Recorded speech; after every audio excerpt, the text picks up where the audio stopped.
मित्रों नमस्कार। एक बार फिर से हम आप लोगों का इस YouTube चैनल पर स्वागत करते हैं। मित्रों, आज का जो हमने टॉपिक लिया है उसमें हम कई केंद्रीय प्रवृत्ति माप के अलावा भी कुछ मापें होंगी जिनके अबाउट हम लोग यहाँ पे सीखने वाले हैं, लर्न करने वाले हैं।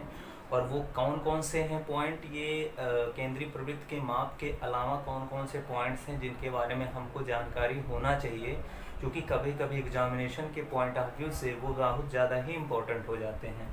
अब जैसे एक थोड़ा सा हट के यहाँ से इस टाइप के भी क्वेश्चन आपको देखने को मिलते हैं क्वेश्चन पेपर में, और शिक्षा शास्त्र, सोशोलॉजी और साथ ही साथ गृह विज्ञान यानी होम साइंस, जियोग्राफी, इन सारे जो सब्जेक्ट हैं जिसमें अप्लाइड सब्जेक्ट्स हैं उसके अंदर जो स्टैटिस्टिक्स होता है, रिसर्च मेथडोलॉजी होती है, उसमें कहीं ना कहीं इस टाइप के आपके क्वेश्चन देखने को प्रायः मिल जाते हैं। तो आज हम कुछ उसी के अंतर्गत बात करने वाले हैं कि वहाँ पे कुछ अलग से जो क्वेश्चन आते हैं, जो बच्चे समझ नहीं पाते हैं, जो लर्नर सीख नहीं पाते हैं, तो उनके लिए थोड़ा सा यह वीडियो आसान होने वाला है। और साथ ही साथ एक एक उदाहरण के साथ हम लोग वहाँ पे सारे टॉपिक्स को कवर करने वाले हैं। तो अगर आप चैनल पर नए हो तो चैनल को सब्सक्राइब करके बेल आइकन को प्रेस कर लीजिए, जिससे कि सारे नोटिफिकेशन टाइम से आपको पहुँचे और अच्छे से अपनी जो है तैयारी कर सकें। तो आइए देखते हैं यहाँ पे कि किस टाइप के यहाँ पे प्रश्न हम यहाँ से अलग से लेने वाले हैं। तो आपके यहाँ पे बोर्ड पे दिख रहा है कि दो या दो से अधिक समूहों के संयुक्त मध्यमान क्या होते हैं। दो या दो से अधिक संयुक्त मध्यमान जब अगर आपके पास गिवन होते हैं तो उनका हम किस तरीके से मध्यमान निकालते हैं, वो किस तरीके से इवेलुएट किए जाएंगे, वहाँ पे हम आपको बढ़िया बेहतरीन से उदाहरण से करने वाले हैं।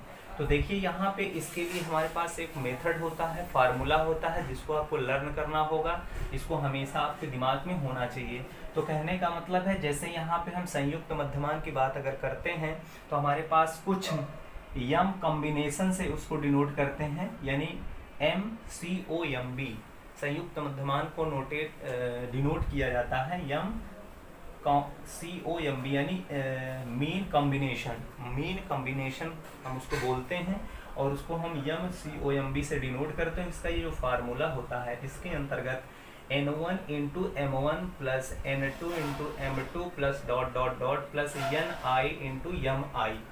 ठीक है मित्रों, और अपान में कर लेते हैं N1 plus N2 plus dot dot dot NI। तो ये हमारे पास एक फार्मूला हो जाता है, मेथड हो जाता है।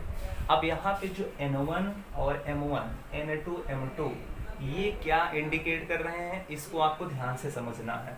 तो यहाँ पे जो N1, N2, NI है, यहाँ पे देखिए हम Nk से डिनोट किए हैं, जहाँ पे K को हमने रन करा दिया है 1 से लेकर के I। Is that means it is a N1, N2, N3, यानी यही है N1, N2।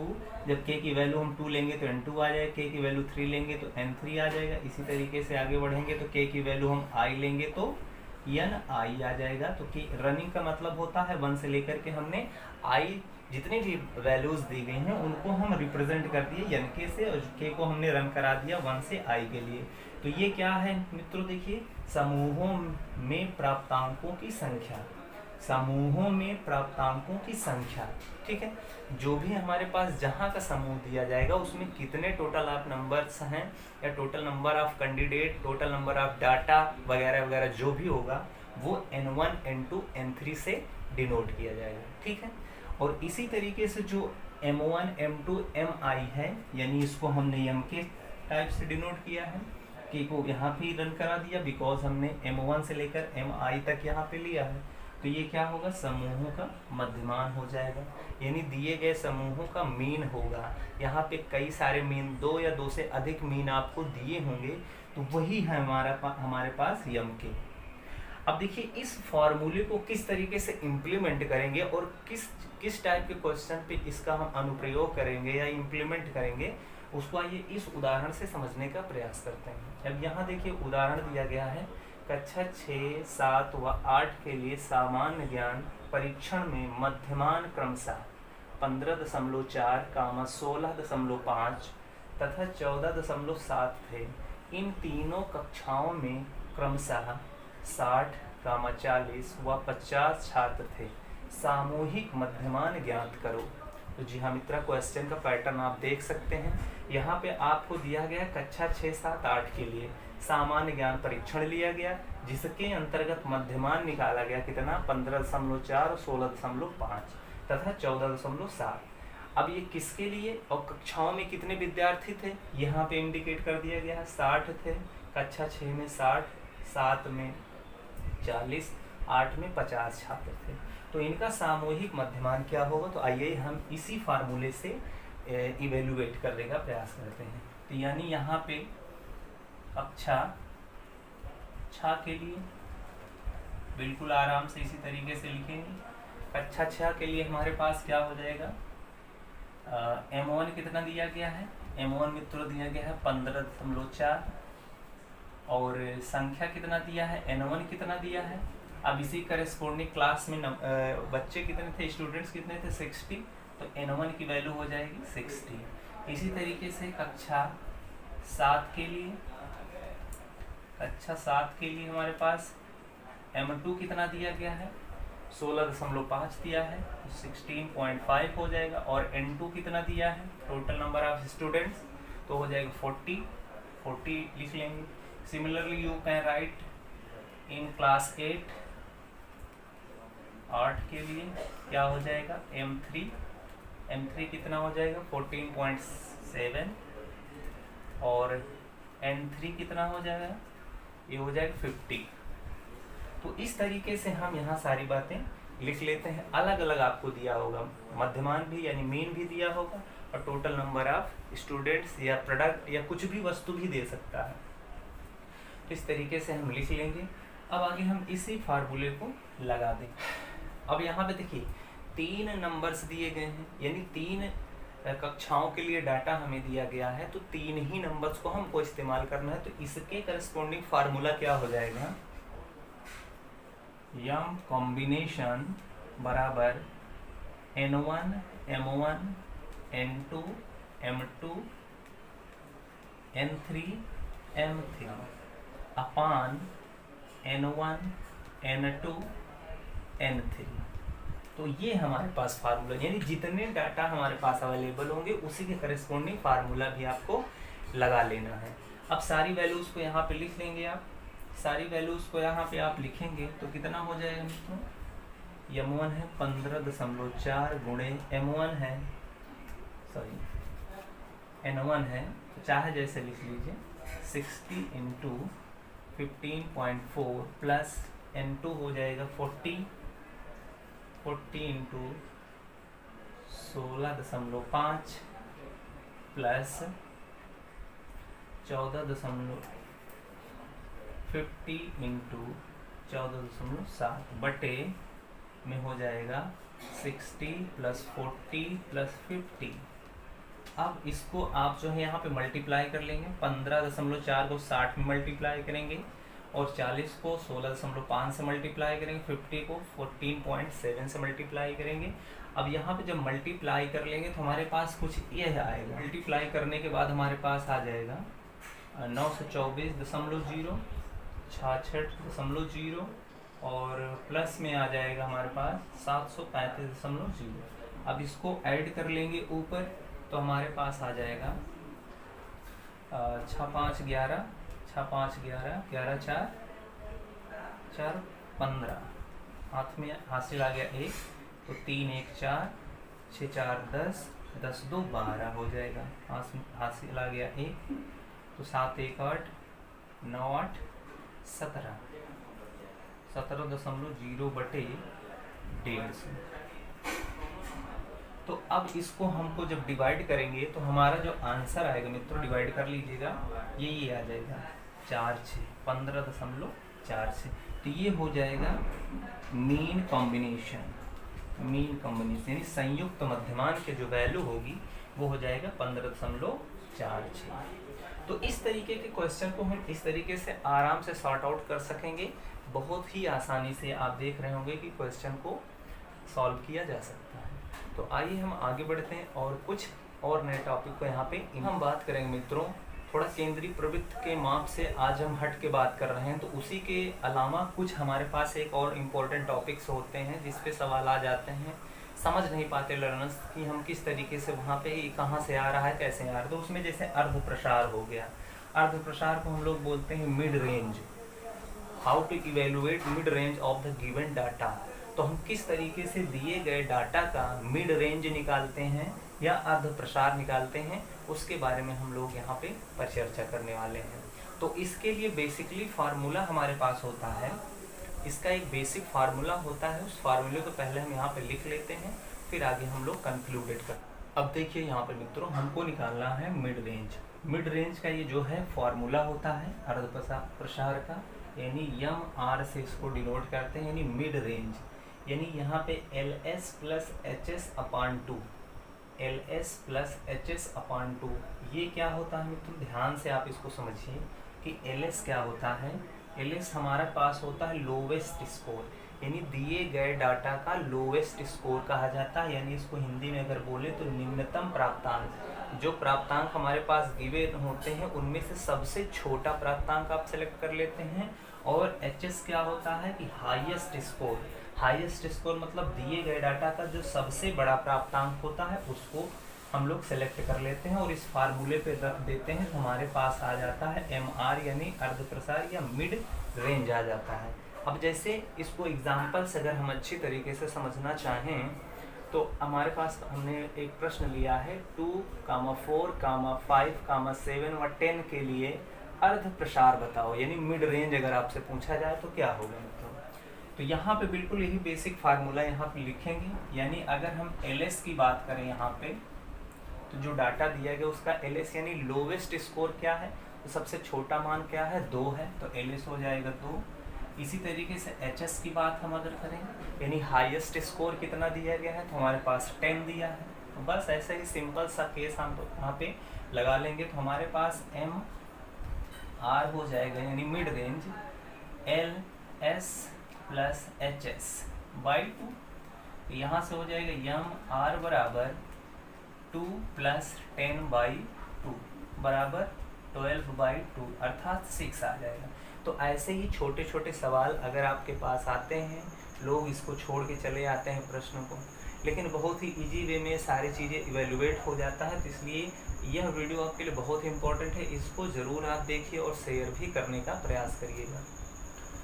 तो इस तरीके से हम लोग अर्ध प्रसार इवेलुएट कर लेते। कोई भी डाटा दिया हो, सबसे छोटी प्राप्तांक आप देखिए स्कोर और सबसे बड़ा स्कोर देखिए, दोनों को ऐड करके 2 से डिवाइड कर देंगे, देन वी हैव डन। ठीक है, आइए हम कुछ और आगे की बातें करते हैं। हाँ तो मित्रों, अब हम लोग जो है बात करने वाले हैं कुछ केंद्रीय प्रवृत्ति के मानों से हटकर आज हम बात कर रहे हैं। तो उसके अंदर गुणोत्तर मध्यमान क्या होता है, गुणोत्तर मध्यमान कैसे निकाला जाता है, एक बिल्कुल नया पॉइंट है। साथ ही साथ यहाँ पे हम हरात्मक मध्यमान की बात करेंगे, बिल्कुल यह भी नया टॉपिक है यहाँ के लिए। इसको अंग्रेजी में गुणोत्तर मध्यमान को हम लोग ज्योमेट्रिकल मीन बोलते हैं और हरात्मक मध्यमान को हम लोग हार्मोनिक मीन बोलते हैं। ठीक है, तो इन दोनों के बारे में आपको भी थोड़ी सी नॉलेज होनी चाहिए, क्योंकि ये जो रिसर्च करने जाते हैं उनके लिए बहुत ही ज़्यादा उपयोगी होता है। क्योंकि डाटा में कभी कभी हम लोगों को गुणोत्तर मध्यमान भी निकालना होता है, कभी कभी हरात्मक मध्यमान भी निकालना होता है। ठीक है, तो उसके लिए क्या मेथड या किस फार्मूले को इस्तेमाल किया जाता है यहाँ पे लिखा हुआ है, यानी जीएम। जीएम को हम लोग गुणोत्तर मध्यमान को इंडिकेट करने के लिए लिखते हैं, यानी geometrical mean. This is nothing but it is the geometrical mean. This is geometrical mean is equals to under root, यानी अंडर रूट लगाएंगे और यहाँ पे एनवा मूल लिखेंगे एन। और एन क्यों लिखेंगे, जब जितने हमारे पास प्राप्तांक होंगे, यहाँ देखिए x1 into x2 into dot dot into, ये सारे मल्टीप्लिकेशन में है xn तक, यानी x1 x2 xn ये सारे के सारे प्राप्तांक होंगे, यानी गिवन डाटा होंगे। जितने यहाँ पे आपके पास गिवन डाटा होंगे उतना यहाँ पे n लिखा जाएगा, यानी उसका nth रूट हम लोग इवेल्युएट करेंगे। अगर दो वैल्यू यानी x1 बराबर जैसे 2 दिया है, x2 बराबर 3 दिया है, तो यानी यहाँ पे 2 ही वैल्यू दिया है, तो कैपिटल N की वैल्यू 2 हो जाएगा। 3 x1 x2 x3 दिए होंगे तो वहाँ पे n की वैल्यू 3 हो जाएगी। 4 दिए होंगे तो n की वैल्यू 4 हो जाएगा। तो यानी nth रूट्स की बात हम करते हैं यहाँ पे। ठीक, अभी क्वेश्चन देखिए यहाँ पे लिखा हुआ है, 4 हमने क्वेश्चन लिए हैं और इस 4 क्वेश्चन को सॉल्व करेंगे तो आपको आराम से क्लियर हो जाएगा किस तरीके से गुणोत्तर मध्यमान की बात हम करते हैं और किस तरीके से हरात्मक मध्यमान की बात करते हैं, दोनों क्लियर हो जाएंगे। तो यहाँ पे आपके पास ज्योमेट्रिकल मीन के लिए ये फार्मूला हो जाएगा। इसी तरीके से हार्मोनिक मीन के लिए यानी हरात्मक मध्यमान के लिए ये वाला फार्मूला इस्तेमाल होगा। वो एन का मतलब है कुल डाटा, यानी कितने डाटा आपके पास गिवन है वो हो जाएगा, और 1/x1 plus 1/x2 plus dot dot plus 1/xn, ये वाला फार्मूला हम हार्मोनिक मीन के लिए इस्तेमाल करते हैं। तो आइए देखते हैं किस तरीके से हम यहाँ पे क्वेश्चन को इम्प्लीमेंट करेंगे इस फार्मूले को, और अगर इस टाइप का प्रश्न आपके सामने आता है तो किस तरीके से टैकल करेंगे, इसके बारे में हम लोग परिचर्चा करने वाले। तो अब पहले के लिए जो सलूशन होगा वो क्या कह रहा है, 4 व 16 का गुणोत्तर मध्यमान निकालो। 4 और 16 यानी दो डाटा आपके पास दिए गए हैं, यानी x1 आपके पास दिया गया है 4 एंड x2 दिया गया है 16। अब इन दोनों वैल्यू का गुणोत्तर मध्यमान निकालना है, यानी ज्योमेट्रिकल मीन निकालना है। तो ज्योमेट्रिकल मीन का फार्मूला लिख देंगे। अब यहाँ पे अगर कैपिटल N की अगर हम बात करते हैं, यहाँ पे कितना है 2 है, कैपिटल N की वैल्यू कितना है यहाँ पे 2 है। तो इसका मतलब है स्क्वायर रूट हम बात करेंगे, यानी हम इसको लिखेंगे अंडर रूट, यहाँ n बराबर 2 है तो 2x1 इंटू x2 हो जाएगा। तो अर्थात, और आप जानते हैं थोड़ा सा अगर स्क्वायर रूट के बारे में जानते हैं, घातांक के बारे में, तो ये स्क्वायर रूट यहाँ पे 2 होता है। तो इसका मतलब है कि हमको निकालना है x1 इंटू x2 1/2, अर्थात x1 x2 कितना है 4 इंटू 16, 1/2 स्क्वायर रूट निकालना है। तो यहाँ पे कितना हो जाएगा, यानी वर्गमूल निकालना है। तो आप वर्गमूल निकालना आता होगा तो आप डायरेक्ट भी निकाल सकते हैं, जिससे 4 का वर्गमूल 2 हो जाएगा और 16 का वर्गमूल 4, अर्थात 4 दूनी 8। ये हमारे पास आंसर हो जाएगा इसका। तो इस तरीके से हम लोग गुणोत्तर मध्यमान की वैल्यू इवेलुएट कर लेते हैं। आइए हम नेक्स्ट क्वेश्चन पे चलते हैं, क्वेश्चन नंबर 2। अब देखिए यहाँ पे x1 कितना दिया है, x1 दिया गया है 2, x2 कितना दिया गया है 4 एंड x3 कितना दिया है 6 दिया है। अब इसका हम ज्योमेट्रिकल मीन निकालेंगे, तो हम क्या करेंगे, अंडर रूट लगाएंगे, यहाँ पे 3 लिख देंगे, क्योंकि कैपिटल इनकी वैल्यू 3 दिया है, x1 x2 x3। तो यहाँ थर्ड रूट्स ऑफ यहाँ पे हम वैल्यू निकालेंगे, तो यानी हमारे पास हो जाएगा x1 x2 x3, यानी 2 इंटू 4 इंटू 6, ये कितना हो जाएगा 4 दूनी 8, 8 6 48, 48 की पावर 1/3 ऐसे भी लिख सकते हो, अथवा 3 रूट्स ऑफ 48 भी लिख सकते हो। तो अगर आप इसका घनमूल निकालना चाहें तो घनमूल निकाल सकते हैं, और घनमूल निकालना आता है, नहीं तो आप ऐसे ही लिख दीजिए, यही हमारा आंसर हो जाएगा। ठीक है मित्रों, बहुत ही इजी है, इस टॉपिक को आप समझते रहिएगा और अपने से भी कुछ क्वेश्चन करने का प्रयास करिएगा। अब आइए देखते हैं हार्मोनिक मीन किस तरीके से इवेल्युएट किया जाता है।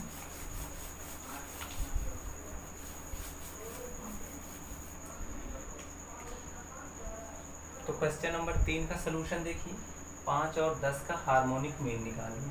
तो x1 कितना हो गया 5, x2 कितना हो गया 10, ठीक। तो हार्मोनिक मीन कितना होगा n अपान, यानी n की वैल्यू 2 है तो 1/x1 प्लस 1/x2, बस इसी पे फार्मूला पे रख दीजिए, आपका आंसर आ जाएगा 2 यानी टोटल नंबर ऑफ जो डिजिट गिवन डाटा है वो 2 है, तो इसलिए हमने n बराबर 2 लिख लिया। तो 2/1/1/5 प्लस 1/10, ये कितना हो जाएगा 2/, ये हो जाएगा 10 प्लस 5 50, अर्थात हो जाएगा यहाँ पे इसको रीअरेंज कर लेंगे तो 50 दूनी 100 हो जाएगा, बटे 15 हो जाएगा। इसको भाग दे दीजिए, भाग लगाएंगे तो हमारे पास आ जाएगा 15 छक्का 90, 15 छक्का 90,